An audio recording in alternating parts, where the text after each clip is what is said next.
7ই November অর্থাৎ জাতীয় বিপ্লব ও সংহতি দিবসে 50 বছর পূর্তি 50 ইয়ার্স দিকে আমরা লক্ষ্য করেছি।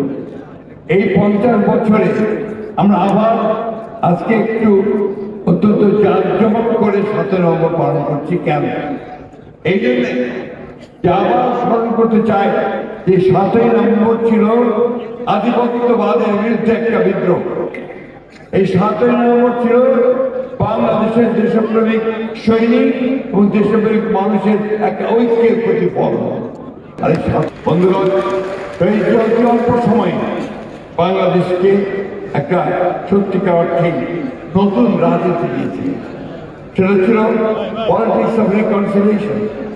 কথা শুনলে অনেকে আবার হয়তো বিভিন্নভাবে ব্যাখ্যা করতে পারেন, বাট পলিটিক্স অফ রিকনসিলিয়েশন আজকের দিনে এই মুহূর্তে সবচেয়ে প্রয়োজনীয় রাজনীতি বলে আমি মনে করি।